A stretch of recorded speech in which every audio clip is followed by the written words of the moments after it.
ನಮ್ಮ ಊರನೆಯ ದೇವರು ಈ ಚಿಕ್ಕ ಯಜಮಾನರು. ನಮ್ಮ ಊರನೆಯ ದೇವರು ಈ ಚಿಕ್ಕ ಯಜಮಾನರು.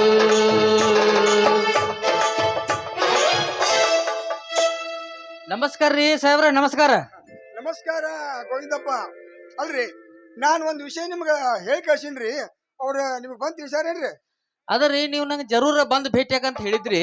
ಅದ ಏನಂತ ಕೇಳಬೇಕ ಅಂತ ನಾ ಬನ್ನಿ ನೋಡ್ರಿ. ಏನೂ ಇಲ್ಲ ಗೋವಿಂದಪ್ಪ, ನಮ್ಮ ಮಗಳ ಮದುವೆ ನಿಶ್ಚಯ ಕಾರ್ಯಕ್ರಮಕ್ಕೆ ಯಾರ್ಯಾರನ್ನ ಕರೆಸ್ಬೇಕು ಅಂತ ನಿಮ್ಮ ಸಲಹೆಗೆ ನಾನು ನಿಮ್ಮನ್ನ ಕರೆಸಿದೆ. ಹಿಂಗ್ರಿ? ಹೌದ್ರಿ. ಹಂಗಾದ್ರೆ ನಿಮ್ಮ ನಿಮ್ಮ ಮಗಳರಾದ ವರ ಯಾರಂತ ಗೊತ್ತಾಗಲ್ಲಲ್ರಿ? ಅಷ್ಟು ಗೊತ್ತಿಲ್ಲ ಏನ್ರಿ? ನಮ್ಮ ಮಗಳ ಭಾರತಿ, ನಮ್ಮ ತಂಗಿ ಮಗ ಮಂಜು, ಅವನ ಮದುವೆ ನಿಶ್ಚಯ ಸಲುವಾಗಿ ಊರಿನಲ್ಲಿ 4 ಜನ ಪ್ರಮುಖರು ಹೇಳಿ ಮದುವೆ ನಿಶ್ಚಯ ಮಾಡ್ಬೇಕಂತ ಬಂದು ಅದ್ರಾಗ ನಮ್ಮ ತಂಗಿ ಸಾಯುವ ಸಮಯದಲ್ಲಿ ನನ್ನಿಂದ ಆ ವಚನ ತೆಗೆದುಕೊಂಡಳು. ಅಣ್ಣ, ನಾನಂತೂ ಬಡವಿ. ನಾನು ಸತ್ತು ಹೋದ ನಂತರ ನನ್ನ ಮಗ ಅನಾಥನಾಗುತ್ತಾನೆ. ಅವನಿಗೆ ಒಳ್ಳೆಯ ವಿದ್ಯಾಭ್ಯಾಸ ಕಲಿಸಿ ಮಿಲಿಟರಿ ಸೇರಿಸಿದೆ. ಈಗ ಅವನು ಮಿಲಿಟರಿ ಕ್ಯಾಪ್ಟನ್ ಅಂತ ಕೆಲಸ ಮಾಡುತ್ತಾನೆ. ಈಗೇನು 4 ದಿವಸ ರಜೆ ಪಡೆದುಕೊಂಡು ಬಂದಿದ್ದಾನೆ. ಅಷ್ಟರಲ್ಲಿ ಒಂದು ಒಳ್ಳೆಯ ದಿನಾಂಕ ನೋಡಿ ಮದುವೆ ಫಿಕ್ಸ್ ಮಾಡಿದ್ರೆ ಅಂತ ನನ್ನ ವಿಚಾರ.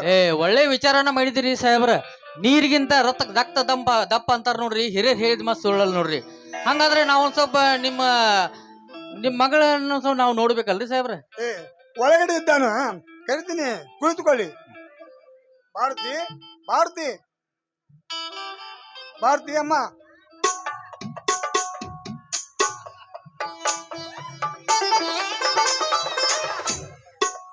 ಭಾರತಿ, ಗೋವಿಂದಪ್ಪ ಬಂದಾರಮ್ಮ, 1-2 ಕಪ್ ಕಾಫಿ ಮಾಡು. ಸರಿಯಪ್ಪ.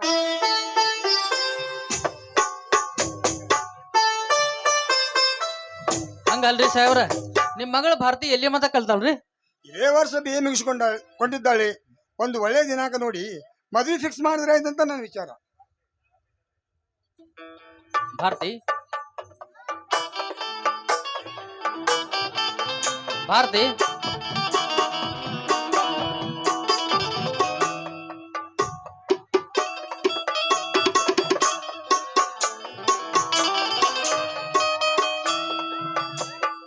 ಭಾರತಿ, ಭಾರತಿ, ಒಂದ್ ಸ್ವಲ್ಪ ಮಂಜುನ ಕರಿತೀಯನಮ್ಮ?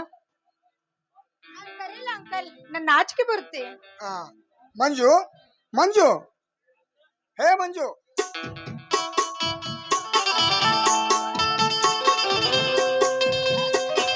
ಮಾಮಾಜಿ ಕರೆದ್ರ? ಮಾಮಾಜಿ ಹೌದಪ್ಪ, ಇವರು ಗೋವಿಂದಪ್ಪ ಅಂತ ನಮ್ಮ ಮನೆ ಹಿತೈಷಿಗಳು, ನಮಗೆ ತುಂಬಾ ಬೇಕಾದ್ರಪ್ಪ. ನಮಸ್ಕಾರಪ್ಪ. ನಮಸ್ಕಾರ. ಏನ್ರಿ ಸಿಗುರಪ್ಪನವ್ರ, ಏನು ಒಳ್ಳೆಯ ವರನ ಹೊರಗೇಡಿದ್ರಿ ಬಿಡ್ರಿ. ಯಾಕಂದ್ರೆ ಇಂಥ ಕಲಿಯುಗದಾಗ್ರಿ ಇಂಥ ಹಳೆಗಳು ಎಲ್ಲಿ ಸಿಗ್ತಾರ್ರಿ ಈಗಿನ ಕಾಲದಾಗ? ಏನ್ ನಯ ವಿನಯ, ಏನ್ ಹಿರಿಯರ ಮೇಲೆ ಭಕ್ತಿರಿ. ಒಳ್ಳೆ ಹಳೆಯ ಸೆಲೆಕ್ಷನ್ ಮಾಡಿದ್ರಿ ಬಿಡ್ರಿ ಸಾಹೇಬ್ರ. ನೋಡು ಭಾರತಿ, ಇಂದು ನಿನ್ನ ಮದುವೆ ನಿಶ್ಚಯ ಮಾಡುವ ಸಲುವಾಗಿ ಊರಲ್ಲಿರುವ 4 ಜನ ಪ್ರಮುಖರಿಗೆ ಹೇಳಿ ಬರುವೆ. ನೀನು ಕೂಡ ಮನೆಯಲ್ಲಿ ಇದ್ದು ಎಲ್ಲ ಸಿದ್ಧತೆ ಮಾಡಮ್ಮ. ಮಂಜು, ನೀನು ಕೂಡ ನಿನ್ನ ಗೆಳೆಯರಿಗೆ ಹೇಳಿ ಬಾ. ಗೋವಿಂದಪ್ಪ, ಬನ್ನಿ ಹೋಗೋಣ. ನಡ್ರಿ ಸಾಹೇಬ್ರ, ಹೋಗೋಣ. ಬನ್ನಿ ಮಾವ, ಊಟ ಮಾಡಿವ್ರಂತೆ. ಭಾರತಿ, ನನಗೆ ಊಟ ಬೇಡ ಭಾರತಿ. ನೋಡು, ಮೊದಲು ನಾನು ಊರಲ್ಲಿ ಹೋಗಿ ನನ್ನ ಎಲ್ಲ ಸ್ನೇಹಿತರಿಗೆ ನಮ್ಮ ಮದುವೆ ವಿಷಯವನ್ನ ತಿಳಿಸಿ ಬರ್ತೀನಿ. ರೀ ಮಾಮ, ಮತ್ತೇನ್ ಭಾರತಿ? ನೋಡಿ, ನೀವು ಊರಿಗೆ ಬರುವುದೇ ಅಪರೂಪ. ಬಂದ್ರೆ 4 ತಾಸು ಮನೆಯಲ್ಲಿ ಇರುವುದಿಲ್ಲ. ಇವತ್ತು ಹೇಗೋ ಒಬ್ಬರೇ ಇದ್ದೀರಾ, ಏಕಾಂಗಿಯಾಗಿ ನಿಮ್ಮ ಜೊತೆಗೆ ಮಾತನಾಡಬೇಕೆಂಬ ಆಸೆ ಆಗಿದೆ. ಬನ್ನಿ ಮಾತನಾಡೋಣ. ಭಾರತಿ, ನೋಡು, ಕುಳಿತುಕೊಂಡು ಮಾತನಾಡುವ ಸಮಯ ಇಂದಿಲ್ಲ. ಇನ್ ಮುಂದೆ ನಾವಿಬ್ರು ಜೊತೆಯಾಗಿ ಇರ್ತೀವಲ್ಲ, ಆ ವೇಳೆಯಲ್ಲಿ ಕುಳಿತುಕೊಂಡು ಮಾತನಾಡೋಣ ಬಿಡ. ಅಂದ್ರೆ ಇಂದಿನ ನನ್ನ ಮಾತಿಗೆ ಮಾನ್ಯತೆ ಇಲ್ವೇ? ಯಾಕಿಲ್ಲ ಭಾರತಿ, ಖಂಡಿತ ಇದೆ. ನೋಡು ಭಾರತಿ, ನಾವಿಬ್ರು ಇವತ್ತು ಅನಿರೀಕ್ಷಿತವಾಗಿ ಏಕಾಂಗಿಯಾಗಿದ್ದೇವೆ. ಇನ್ ಮುಂದೆ ನಾವು ಯಾವತ್ತಿಗೂ ಕೂಡ ಕುಳಿತುಕೊಂಡು ಮಾತಾಡಬಹುದು.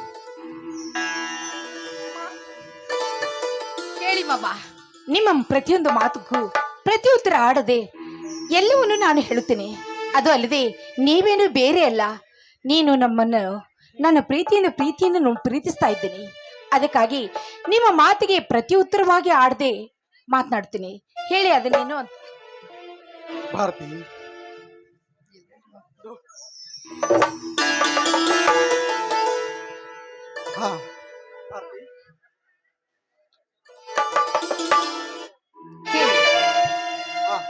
ಭಾರತಿ ನೋಡು, ನಾವಿಬ್ರು ಇನ್ ಮುಂದೆ ಏಕಾಂಗಿಯಾಗಿ ಮನೆಯಲ್ಲೇ ಇರ್ತೀವಲ್ಲ. ಹಾ ಭಾರತಿ, ಮದುವೆ ಮುಂಚೆ ನಿನಗೊಂದು ಮಾತು ಕೇಳಬೇಕಂತ ಆಸೆ, ಕೇಳ್ಬಹುದೇ ಭಾರತಿ?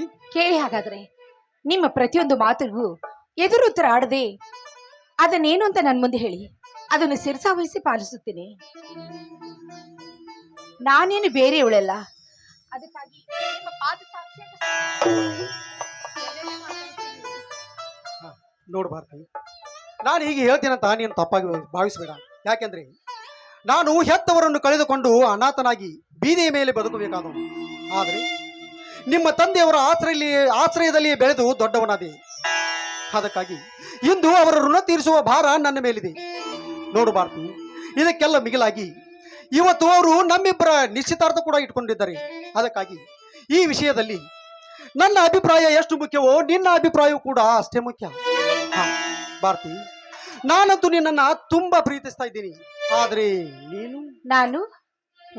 ನೀನು ಕೂಡ ನನ್ನನ್ನು ತುಂಬಾ ಪ್ರೀತಿಸ್ತಾ ಇದ್ದೀಯ ಅಂತ ನನಗೆ ಚೆನ್ನಾಗಿ ಗೊತ್ತು ಭಾರತಿ. ಆದ್ರೂ ಕೂಡ ಈ ವಿಷಯದಲ್ಲಿ ನೀನು ಯಾವ ವಿಷಯವನ್ನು ಕೂಡ ಮನದಲ್ಲಿ ಮುಚ್ಚಿಟ್ಟುಕೊಳ್ಳದೆ ನನ್ನ ಮುಂದೆ ಹೇಳಿಬಿಡು ಭಾರತಿ, ಹೇಳಿಬಿಡು. ಮಂಜು, ನಿಜವಾಗಿ ಹೇಳಬೇಕೆಂದ್ರೆ ನನ್ನ ಹೃದಯ ಯಾವತ್ತೂ ಹೂವಾಗಿ ಅರಳಿಬಿಟ್ಟಿದೆ. ಮಾನಸಿಕವಾಗಿ ನಿಮ್ಮನ್ನು ನಾನು ಪ್ರೀತಿಸ್ತಾ ಇದ್ದೀನಿ. ಜೀವನದಲ್ಲಿ ಮದುವೆ ಆಗೋದಾದ್ರೆ ನಿಮ್ಮನ್ನು ಬಿಟ್ಟು ಬದುಕುವ ಶಕ್ತಿ ನನಗಿಲ್ಲ. ನಿಮ್ಮ ಪಾದ ಸಾಕ್ಷಿಯಾಗಿ ಸತ್ಯ. ಭಾರತಿ, ನಾನು ಯಾವ ಜನ್ಮದಲ್ಲಿ ಪುಣ್ಯ ಮಾಡಿದನೋ ಗೊತ್ತಿಲ್ಲ ನಿನ್ನಂತವಳನ್ನು ನನ್ನ ಹೆಂಡತಿಯನ್ನಾಗಿ ಪಡೆಯೋದಕ್ಕೆ. ನೋಡು ಭಾರತಿ, ನೀನು ತಪ್ಪಾಗಿ ಭಾವಿಸ್ಬೇಡ ಭಾರತಿ, ತಪ್ಪಾಗಿ ಭಾವಿಸ್ಬೇಡ. ಅಂದ್ರೆ ನಾನು ಎಂದಾದ್ರೂ ನಿಮ್ಮ ಮನಸ್ಸಿಗೆ ನೋವಾಗೋ ಹಾಗೆ ನಡೆದುಕೊಂಡಿದ್ದೀನಿ? ಇಲ್ಲ ಇಲ್ಲ ಇಲ್ಲ ಭಾರತಿ, ಇಲ್ಲ. ನೋಡು, ನೀನು ನನ್ನನ್ನು ತುಂಬಾ ಪ್ರೀತಿ ಗೌರವದಿಂದ ಕಂಡಿರುವೆ ಭಾರತಿ. ನಾನು ಕೂಡ ಅಷ್ಟೇ. ಇನ್ನು ಮುಂದೆ 7 ಜನ್ಮದಲ್ಲಿಯೂ ಕೂಡ ನಿನಗೆ ತೊಂದರೆ ಆಗದಂತೆ ನೋಡಿಕೊಳ್ಳುತ್ತೀನಂತ ಭರವಸೆ ಕೊಡುತ್ತೇನೆ ಭಾರತಿ. ತುಂಬಾ ಥ್ಯಾಂಕ್ಸ್ ಮಂಜು. ನಿಜವಾಗ ಹೇಳ್ಬೇಕೆಂದ್ರೆ ನನ್ನ ಕನಸು ನೆನಸಾಗಿ ಹೋಯಿತು. ನಿಮ್ಮ ಒಂದು ಕೂದಲೆಳಿಗೂ ಕೊಂಕಾಗದ ಹಾಗೆ ನಿಮ್ಮ ಹೆಂಡತಿಯಾಗಿ ಬಾಳುತ್ತೇನೆ. ಬನ್ನಿ, ಊಟ ಮಾಡಿರಂತೆ. ಬೇಡ ಭಾರತಿ, ನನಗೆ ಮೊದಲೇ ಲೇಟ್ ಆಗಿದೆ, ಊಟ ಬೇಡ. ಮತ್ತೇನ್ ಬೇಕು ನಿಮ್ಗೆ? ಓ, ನೀನು ಒಪ್ಪೋದಾದ್ರೆ ಈ ನಿನ್ನ ಸಿಹಿಯಾದ ತುಟಿಗಳಿಂದ ಒಂದು ಸಿಹಿ ಮುತ್ತು. ಈಗ ಹೋಗಪ್ಪ, ಅದೆಲ್ಲ ಲೈಸೆನ್ಸ್ ಸಿಕ್ಕ ಮೇಲೆ. ಹೌದಾ? ಮಲ್ಲಿಗೆಯೋ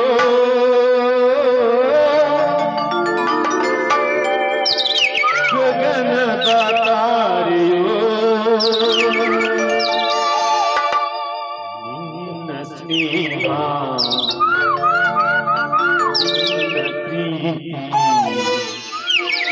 ಕನಸಿನ ಸಿರಿಯೋ ಕನಸಿನ ಸಿರಿಯೋ ಮುಗಿಲ ಮಲ್ಲಿಗೆಯೋ ಗಗನದ ತಾರೆಯೋ ಮುಗಿಲ ಮಲ್ಲಿಗೆಯೋ ಗಗನದ ತಾರೆಯೋ ನಿನ್ನ ಪ್ರೀತಿ ನಿನ್ನ ಪ್ರೇಮ ಕನಸಿನ ಸಿರಿಯೋ ಕನಸಿನ ಸಿರಿಯೋ ಮುಗಿಲ ಮಲ್ಲಿಗೆಯೋ.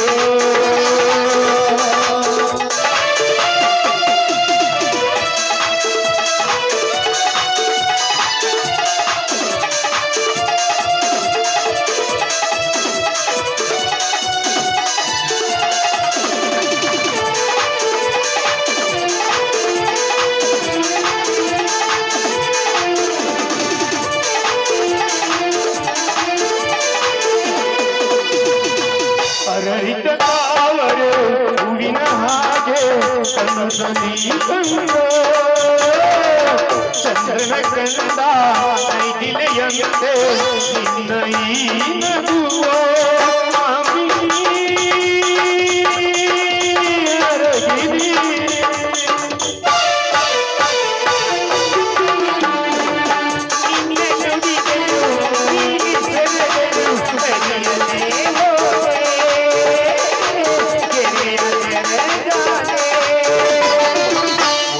ಮಲ್ಲಿಗೆಯೋ ಗಗನದ ತಾರೆಯೋ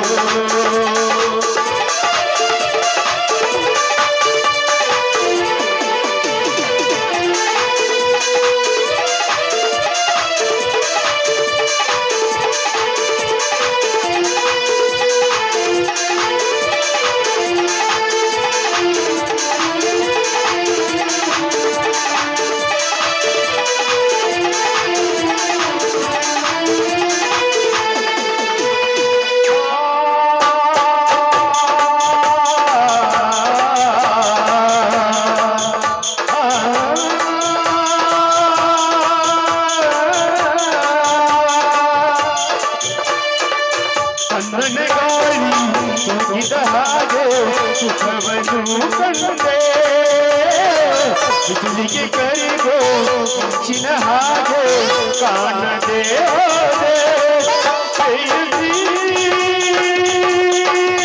ತಾಳದೆ